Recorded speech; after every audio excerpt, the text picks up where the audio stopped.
J. Chapter 2. I forged around the outside of the quaint ranch-style house, lifting everything that wasn't nailed down. It had always been my experience from hanging out with my well-off buddy Kyle that 1 out of every 5 summer home owners left a key hidden somewhere on the property, just in case they had to send a repairman, had a friend coming by, or simply didn't want to take a chance of being locked out when they forgot the master key in their city house 2.5 hours away. So far, I'd come up empty. I'd been to multiple houses that didn't have an alarm sign in front, and I still hadn't found a key. Not that it mattered. I'd go through 100 if I had to. You see, breaking out of prison was the easy part. It was staying free in the middle of a manhunt that would prove to be difficult. Nevertheless, I'd done what most would have thought impossible. I'd escaped from a maximum security prison and was far enough away that I didn't have to worry about dogs being on my heels. Unfortunately, I hadn't slept or eaten in almost 2 days. I guess I should have thought this whole thing through just a little bit more. Escaping prison was something a man could do on his own. You don't really need anyone to plan an escape if you're truly motivated, which I was.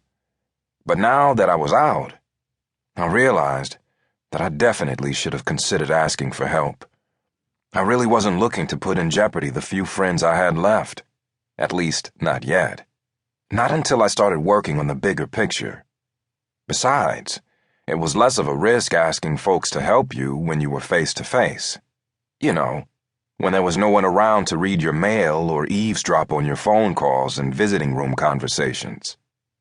I finally found what I was looking for under a flower pot at the 6th house I checked. 6 had always been my favorite number. "Come to Daddy," I said with a smile, bending over to pick up the dirt-covered key.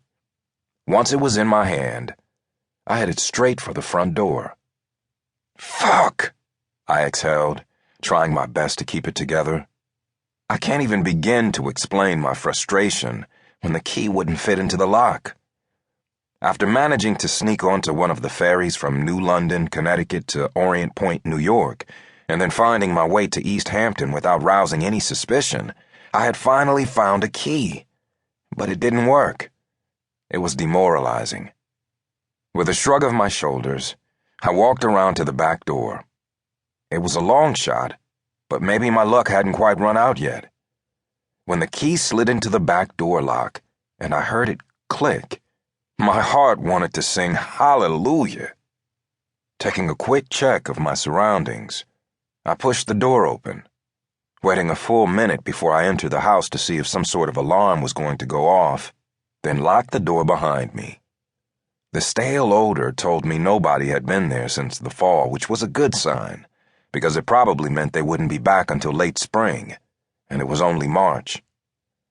I went straight for the fridge, where I found nothing of use, only some condiments and salad dressing.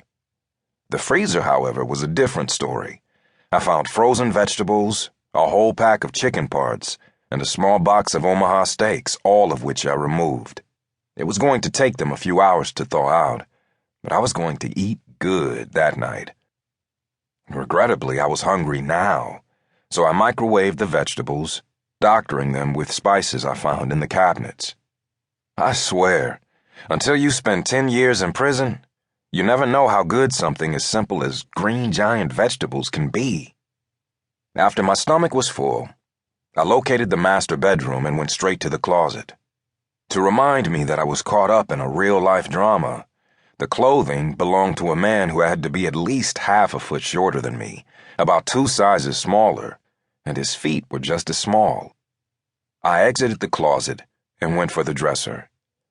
I fished around in a couple of drawers until I found something that was workable. "Well, Jay, old boy, you can't lose with a sweatsuit," I said, pulling out the navy blue fleece. Then I went through each room, randomly looking through drawers, closets, and dressers for any loose cash or more appropriate clothing.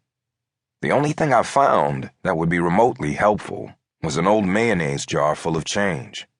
Not exactly a windfall, but at least it was filled with mostly silver coins and not all pennies.